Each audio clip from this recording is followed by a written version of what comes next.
Mau ngerakit PC tapi duitnya nggak cukup? Tenang, bisa nyicil bre.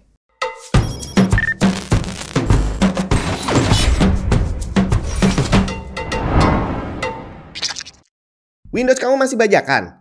Ganti original, malulah. Karena sekarang kamu udah bisa beli lisensi Windows original pakai GoPay dan OVO di cdkeysales.com. Tinggal klik link di bawah, masukin keranjang, tulis kode voucher TNT untuk dapat diskon tambahan, check out dan pilih metode pembayarannya. Kalau udah selesai, kamu akan dapat lisensi Windows original yang bisa langsung dipakai untuk mengaktifasi Windows kamu. Bukan cuma Windows, di cdkeysales.com kamu juga bisa beli software dan game original. Link lengkap ada di deskripsi. Nyicil beli barang itu adalah budaya Indonesia. Bukan cuma Indonesia sih, sebenarnya di seluruh dunia itu adalah hal yang wajar. Orang beli barang dengan cara nyicil karena duitnya kurang banyak gitu ya, nggak cukup untuk beli langsung cash. Bahkan sejauh ini yang sempat saya dengar di Indonesia ini bukan hanya dari pembeli tapi dari penjual pun itu lebih memilih pembelinya beli barang dengan cara nyicil bukan dengan cash. Ini penjual apa ya? Kayaknya bukan penjual PC pastinya. Jadi ceritanya kalau belinya nyicil itu akan ada bunga lebihnya. Jadi si pembeli ini bisa dapat profit lebih gede gitu kan. Tapi bukan itu yang akan saya bahas. Saya bukan mau mempromosikan pinjol yang lagi rame. Enggak, di sini nyicil yang akan kita bahas adalah tentang nyicil beli part satu-satu. Jadi kalau mau ngerakit PC, bukan beli langsung semuanya dan langsung dirakit jadi, tapi belinya menyesuaikan budget. Ada duit dikit, beli motherboard dulu. Terus besok ada duit dikit lagi, beli CPU-nya, dan seterusnya seperti itu. Karena sampai hari ini banyak orang yang melakukan itu, bre. Terus kira-kira mana yang lebih baik? Apakah kalau mau ngerakit PC, mendingan belinya nyicil satu-satu atau langsung sekalian? Buat kamu yang ngerakit PC dari nol, saya nggak bisa menyarankan beli dengan model nyicil kayak gini. Kalau upgrade, beda cerita. Upgrade memang harus menyesuaikan dengan budget gitu ya. Ada duit lebih, oke, upgrade GPU-nya dulu. Terus besok lagi ada duit lebih, upgrade CPU, dan seterusnya seperti itu. Tapi kalau ngerakitnya dari nol, dari nggak ada sama sekali, dan pengen bikin satu PC jadi, iya ada baiknya belinya langsung aja kali ya. Ada beberapa alasan. Yang pertama, udah umum kita belanja hardware itu secara online lewat marketplace yang bukan pasti aman sih, tapi relatif lebih aman dibandingin direct transfer gitu kan. Nah kalau kamu belanja di marketplace ataupun belanja online dimanapun tempatnya, itu kamu harus bisa ngetes barangnya normal atau enggak di saat barang kamu terima. Jadi kamu beli CPU, begitu barangnya datang, harus bisa langsung kamu tes. Bahkan kalau lewat marketplace, kita cuma dikasih waktu 2 hari. Dalam 2 hari kamu harus bisa pastikan bahwa barangnya bisa berfungsi dengan normal. Gimana ceritanya kalau CPU-nya udah datang tapi motherboard-nya nggak ada, RAM-nya nggak ada, SSD-nya nggak ada?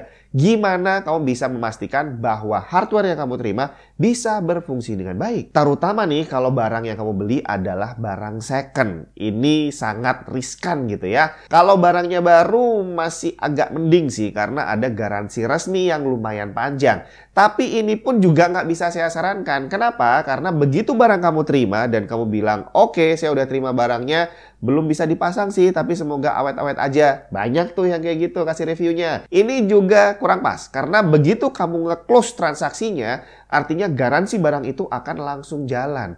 Dan akhirnya ya udah, barangnya nganggur tapi garansi udah terlanjur jalan. Iya kalau kamu nyicil beli barangnya itu setiap hari beli satu, tapi kalau sebulan sekali, hari ini CPU beli, bulan depan motherboard, bulan depan RAM, dan akhirnya 1 tahun baru jadi tuh PC-nya. Bisa-bisa di saat PC-nya nyala, garansinya udah ada yang habis. Alasan berikutnya adalah tentang kesehatan hardware. Bahwa menyimpan hardware untuk tidak dipakai dalam waktu yang lumayan lama, ini agak-agak tricky gitu ya. Jadi berdasarkan pengalaman pribadi saya, itu kalau saya upgrade hardware, itu nggak semuanya hardware lama dijual. Jadi ada yang memang sengaja disimpan, memang untuk jaga-jaga, in case nanti butuh lagi, in case nanti butuh ngerakit PC emergency gitu ya. Jadi banyak nih motherboard, GPU, RAM, hard disk, SSD itu banyak yang memang sengaja disimpan. Nah, dari banyak hardware yang udah disimpan ini, ternyata tidak semuanya bisa dipakai lagi. Jadi saat dia disimpan, itu udah dipastikan bahwa barangnya pasti nyala, normal. Karena saat dia dibongkar, itu bisa dipakai dan nggak ada kendala gitu ya. Tapi beberapa bulan kemudian, saat mau dipakai, mau dirakit lagi, ternyata ada aja yang bermasalah. Dan ini saya nggak tahu kenapa bisa begitu.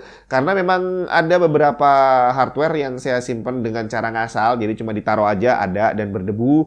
Terus ada juga yang saya simpan dengan rapi, masuk plastik, terus masuk kardus lagi. Dan waktu dibuka masih seperti baru. Tapi ternyata nggak bisa dipakai juga. Nggak semuanya rusak. Tapi dengan kejadian yang bukan cuma 1-2 kali, akhirnya saya jadi agak gimana ya, mendingan kalau nggak dipakai dijual aja kali ya. Nanti kalau butuh mending beli lagi. Karena itu tadi, nyimpen barang dalam jangka waktu lama kita nggak tahu apa yang bisa terjadi di sana. Mungkin karena kelembaban dan akhirnya waktu kita mau nyalain korslet gitu, bisa jadi. Atau ada masalah lain yang saya belum sempat cari nih, apa penyebabnya. Keyboard canggih lagi dari Asus, ROG Strix Scope 2. Keyboard wireless dengan layout 96%. Menggunakan triple connection, wired USB, Bluetooth yang bisa terhubung dengan 3 device, dan 2,4 GHz ROG Speednova Wireless teknologi yang hemat daya. Dengan ROG Omni Receiver untuk terhubung dengan banyak device cukup dengan satu receiver aja. Hot Swappable Preloop NX Switch yang dilengkapi dengan sound dampening foam dan switch dampening pads untuk experience ngetik yang lebih nyaman. Selengkapnya cek link di bawah. Jadi daripada kamu beli barang terus disimpan dan nggak tahu apakah 3 bulan lagi bisa nyala dengan normal atau enggak, ya lebih baik belinya 3 bulan lagi aja kali ya. Duitnya disimpan dulu. Karena kalau kita bicara tentang duit, tentang value, tentang harga dari komponen, ini juga adalah alasan berikutnya. Komponen PC itu bukan rumah, bukan tanah, bukan emas yang harganya akan selalu naik. Komponen PC termasuk barang-barang elektronik lainnya itu adalah barang yang harganya akan turun. Dan dalam beberapa kasus turunnya bisa sangat cepat. Contoh paling ekstrim adalah kemarin waktu RTX 4090 rilis. Jadi sebelum dia dirilis, GPU terkencang saat itu adalah RTX 3090 Ti, di mana dia dirilis dengan harga mahal banget sih. Harga resminya aja udah $1000 lebih. Ya lupa deh berapa harganya, tapi yang jelas mahal banget lah. Nah, begitu RTX 4090 rilis, mau nggak mau nih akhirnya 3090 Ti harganya langsung terjun bebas. Dan itu jaraknya hanya beberapa bulan dari sejak dia dirilis. Akhirnya secara value ya udah nggak worth it untuk dibeli karena udah ada penggantinya yang secara performance jauh lebih kencang. Dan hal ini berlaku untuk semua komponen, bukan cuma GPU. Harga RAM contohnya DDR5 beberapa tahun yang lalu harganya mahal banget, sekarang udah murah banget.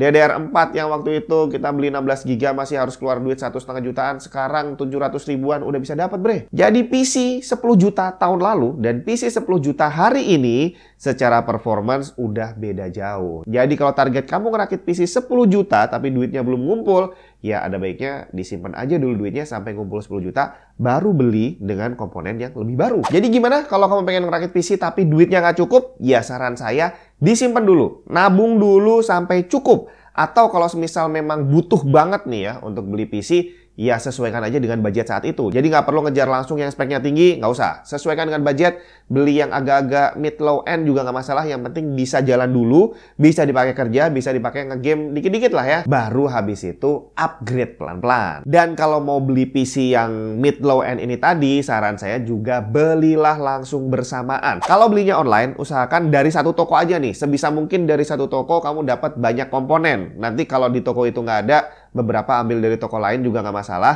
Tapi kamu harus atur agar saat pengiriman dia datangnya hampir bersamaan. Karena kamu pengen saat semua barang sampai itu bisa dites semuanya dan kamu punya waktu 2 hari. Jadi jangan sampai motherboardnya datang terus ternyata CPU-nya baru datang 4 hari kemudian. Nggak bisa. Karena motherboard harus close dulu transaksinya baru CPU-nya datang. Udah terlambat untuk ngecek motherboard dan untuk minta refund kalau seandainya motherboardnya bermasalah. Kemudian ada satu poin lebih kalau kamu beli banyak komponen di satu toko. Kamu bakal dapat prioritas lebih bre karena belinya borong gitu kan. Akhirnya kalau kamu harus ada komplain, kamu harus ada minta tuker barang dan sejenisnya, biasanya akan dilayani dengan lebih enak dibandingin kamu beli cuma SSD 200.000 terus komplainnya macam-macam. Itu agak nyebelin sih ya. Dan lebih enak lagi kalau kamu bisa beli semua partnya dari satu toko dan minta dirakitin langsung dari sana. Jadi waktu dikirim kamu terima udah bisa tinggal pakai. Memang untuk beberapa part seperti GPU ada baiknya memang dipisah aja. Karena kalau GPU udah terpasang dan dia harus dikirim agak riskan. Jadi mau nggak mau ya kamu harus belajar at least untuk masang GPU sendiri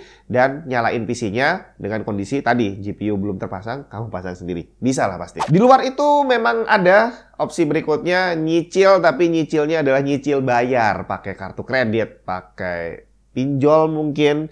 Jadi pinjam uang 10 juta, beli PC, habis itu dicicil. Dan ini saya juga nggak bisa menyarankan sih. Bukan masalah tentang kamu nggak bisa bayar terus habis itu ditagih, nggak. Tapi lebih tentang value-nya lagi. Bahwa di saat kamu beli barang harganya 10 juta, terus kamu cicil selama 12 atau mungkin 18 bulan, di saat barangnya lunas, itu harganya udah murah banget, bre. Jadi dari 10 juta kamu keluar aktualnya mungkin 12 atau 13 juta, tapi di saat lunas, itu barangnya nilainya mungkin udah tinggal 6 atau 7 jutaan aja. Jadi ruginya double-double, bre. Rugi kena bunga dan rugi penurunan harga barangnya. Tapi keputusan ada di tangan kamu. Mau ngerakit langsung jadi, mau beli partnya nyicil satu-satu, atau bayar dengan kredit, terserah. Yang penting, mending rakit PC.